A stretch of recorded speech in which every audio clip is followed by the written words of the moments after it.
آپ نے بتانا ہے کہ کیا وہ اللہ کے وجود کے منکر تھے؟ کیا وہ اللہ کو خالق نہیں مانتے تھے؟ کیا قرآن نے ان کا یہ جواب نقل نہیں کیا کہ جب ان سے پوچھا جاتا ہے کہ بتاؤ کیا زمین اور آسمان کا خالق کون ہے، تو اے حبیب وہ فوراً کہیں گے اللہ، اللہ نے خلق کیا ہے۔ اس کا مطلب اللہ کو مانتے تھے۔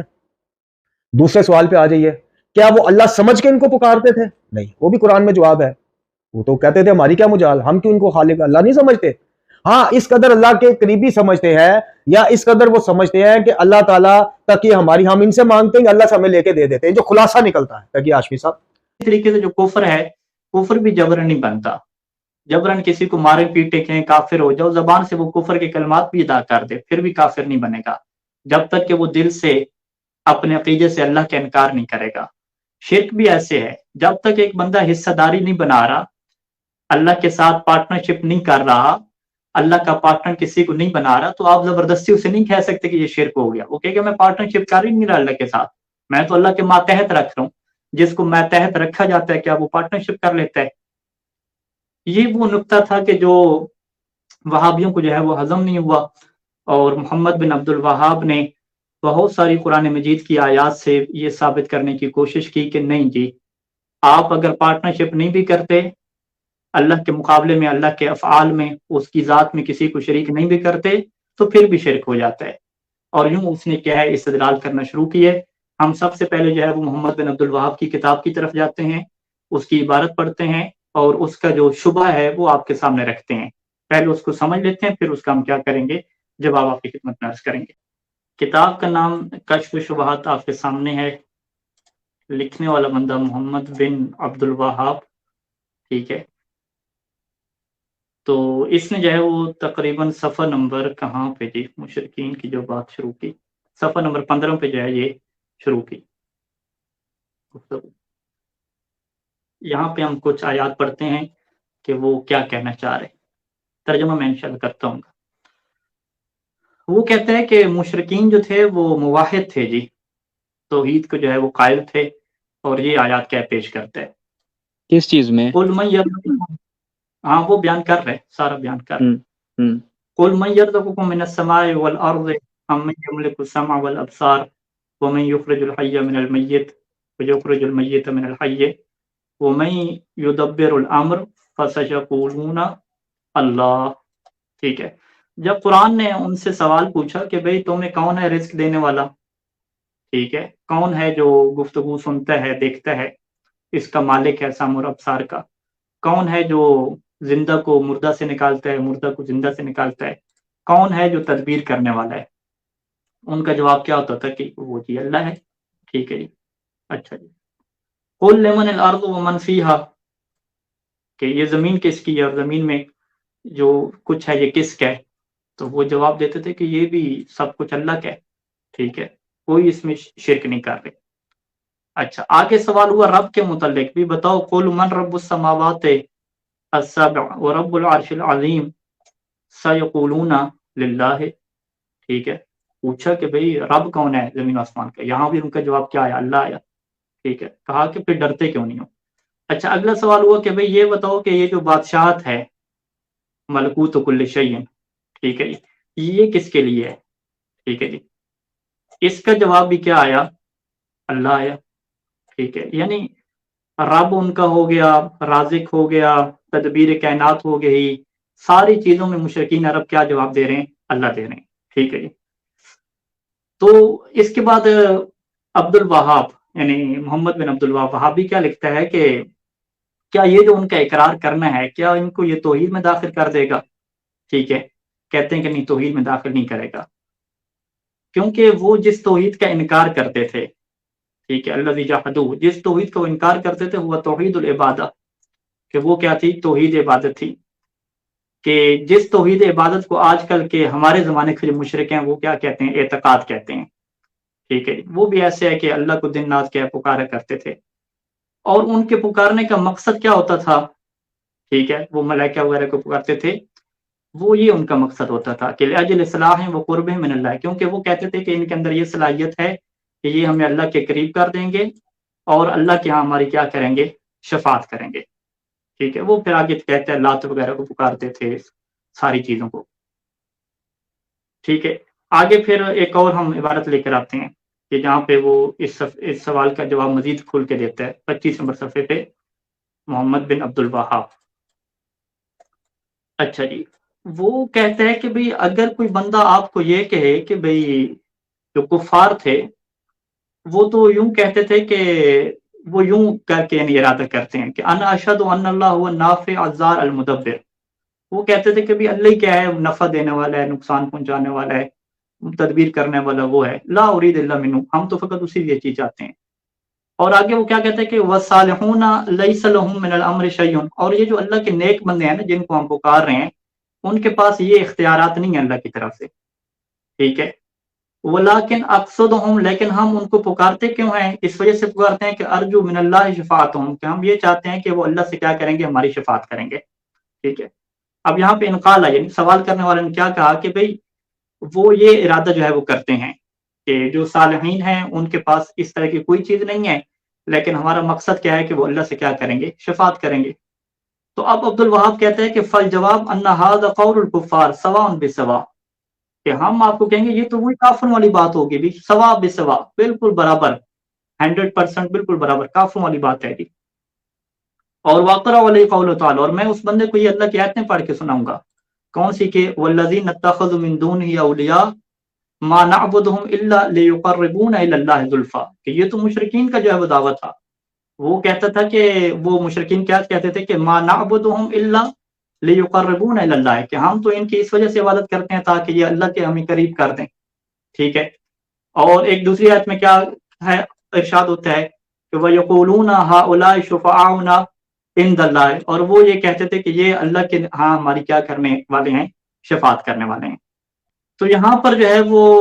عبد الوہاب کی بات کا، محمد بن عبد الوہاب کی بات کا میں خلاصہ کروں آپ کے سامنے، تو وہ خلاصہ یہ آتا ہے کہ مشرکین عرب جو ہے وہ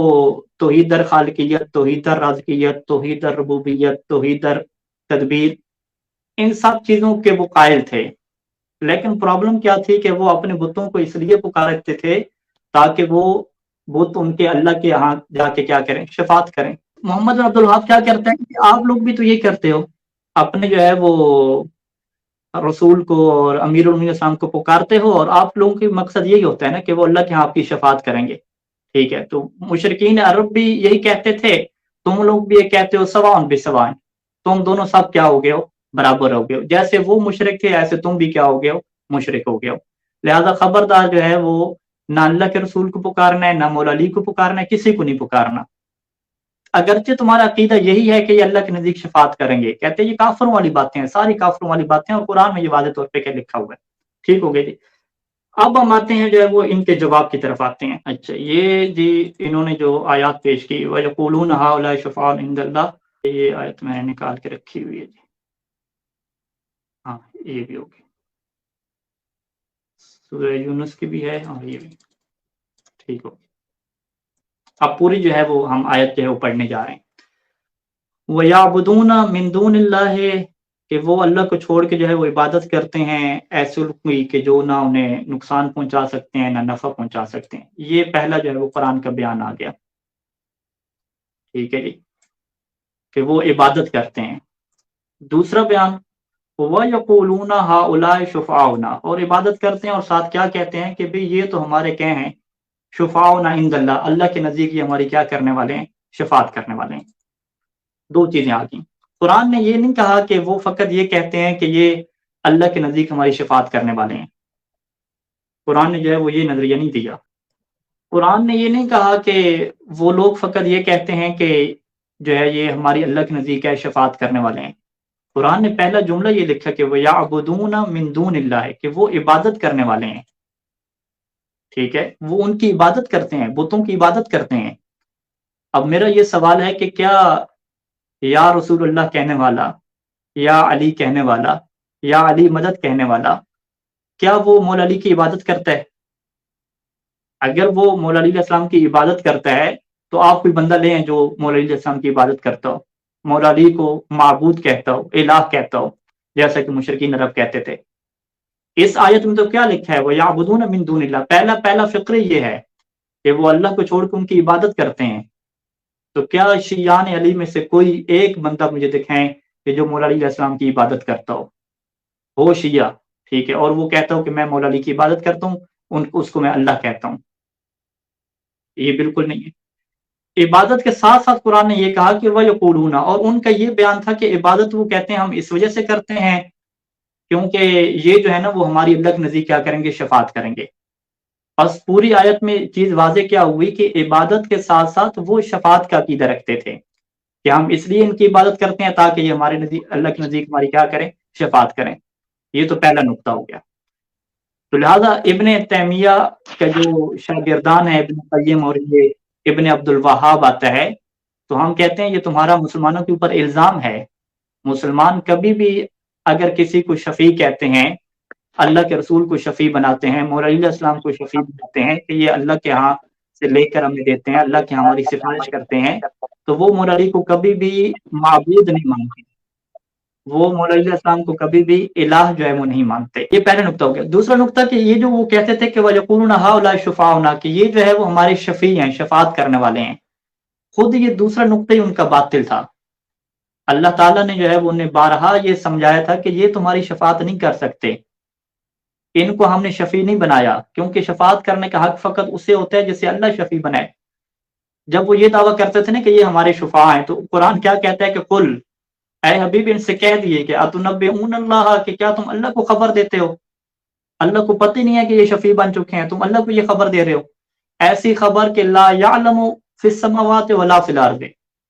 کہ جو نہ آسمان میں کسی کو پتہ نہ زمین میں پتہ، اور تمہیں پتہ چل گئی ہے پہلے کہ یہ شفیع بن گئے ہیں، تمہارے شفیع بن گئے، یعنی یہ عجیب تمہاری فکر ہے۔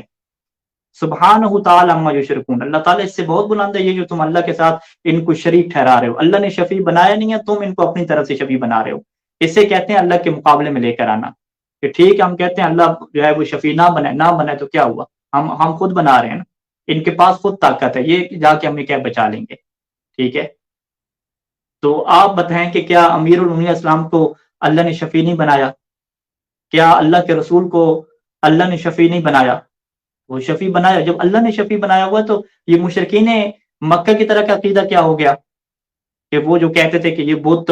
ہمارے جو ہے وہ شفیع ہیں، اور اللہ ان کی نفی کرتا ہے کہ یہ جو تم ان کے شفیع ہونے کا دعویٰ کر رہے ہو، یہ تو ایسی بات ہے کہ آسمانوں اور زمینوں میں بھی کسی کو آج تک پتہ نہیں ہے، تمہیں بڑا پتہ چل گیا کہ اللہ نے جو ہے شفیع بنا دی ہے، ٹھیک ہے۔ اگلی آیت وَلَا يَمْلِكُ الَّذِينَ يَدْعُونَ مِن دُونِهِ الشَّفَاعَةَ، کہ یہ جو اللہ کے علاوہ جس کو یہ پکارتے ہیں نا، وہ کسی قسم کی شفاعت کا حق نہیں رکھتے، اللہ سوائے چند ایک ہستیوں کے وہ شفاعت کا حق رکھتے ہیں جن کو یہ پکارتے ہیں، کہ من شاہد بالحق، کے جنہوں نے پھر حق کی شہادت دی، ٹھیک ہے، جو توحید کا اقرار کرنے والے ہیں، وہم یعلمون، اور انہیں پتہ بھی ہے کہ کس کی شفاعت کرنی ہے اور کس کی شفاعت کیا نہیں کرنی۔ وہ چند ایک ہستیاں ایسی ہو سکتی ہیں، وگرنہ جتنے یہ لوگ ہیں لا یملک یہ شفاعت کے مالک ہی نہیں ہے، اور شفاعت کا وہی مالک ہوتا ہے کہ جسے اللہ کیا بناتا ہے، شفاعت کا مالک بناتا ہے۔ تو یہاں پہ بالکل یعنی 2 اور 2 4 کی طرح بات کھل کے سامنے آ گئی کہ ابن تیمیہ کے جو شاگردان ہیں ابن عبد الوہاب، وہ یہ الزام لگا رہے تھے کہ تم لوگ بھی تو جو ہے وہ مولا علی علیہ السلام کو شفیع مانتے ہو، اس لیے پکارتے ہو کہ وہ اللہ کے نزدیک تمہاری شفاعت کریں گے، تو مشرکین مکہ بھی تو اس لیے پکارتے تھے۔ ہم کہیں گے بہت فرق ہے، وہ تو عبادت کرتے تھے، اور عبادت کی مین وجہ ہی وہ یہ بتاتے تھے، کیونکہ وہ یہ سمجھتے تھے کہ ہم ان کی عبادت کریں گے تو یہ جو چیزیں ہیں وہ اللہ کے نزدیک ہمیں قریب کر دیں گی، اللہ کی جا کے ہمیں شفاعت کریں گے۔ اور قرآن نے بڑے واضح انداز میں ان کے عقیدے کو توڑا ہے کہ جب تم مانتے ہو کہ تمہارا خالق جو ہے وہ اللہ ہے، جب تم مانتے ہو کہ تمہارا رازق اللہ ہے، جب تم مانتے ہو تمہارا مدبر اللہ ہے، جب تم مانتے ہو تمہارا رب اللہ ہے، تو پھر ڈائریکٹ اللہ کی کیوں نہیں عبادت کرتے، ان کی کیوں عبادت کرتے ہو؟ لیکن وہ ڈٹے ہوئے تھے۔ حضرت موسیٰ سے ان کی قوم کہتی تھی کہ تم بھی ہمارے لیے کوئی الہ بنا کے لے آؤ نا جس کی ہم عبادت کریں اس کے علاوہ، ٹھیک ہے۔ تو یہاں پہ جو ہے وہ اللہ کے رسول ان کی باتوں کو رد کرتے تھے کہ کیا تم یہ کہتے ہو کہ میں جو ہے وہ اس کو چھوڑ کے الہ بنا لوں؟ تو بس خلاصہ کلام کیا ہوا کہ مشرکین عرب الوہیت کا اور معبودیت کا عقیدہ رکھتے تھے، وہ یہ سمجھتے تھے کہ یہ جو بت ہیں یہ الہ ہیں، یہ معبود ہیں، اور سارا جگہ اسی لا الہ پہ تو تھا، وہ لا الہ پہ نہیں آتے تھے۔ جب لا الہ پہ نہیں آتے تھے تو قرآن نے اسی چیز کی دعوت تھی، اسی بات کی جو ساری کی ساری جو ہے وہ جھگڑا تھا، نزاع تھا۔ وہ کہتے تھے نہیں آلیہ ہمارے کیا یہ بہت زیادہ کیا آلیہ ہوں گے، قرآن کہتا تھا نہیں لا الہ، سب کی نفی کرو، فقط کیا اللہ رہے گا،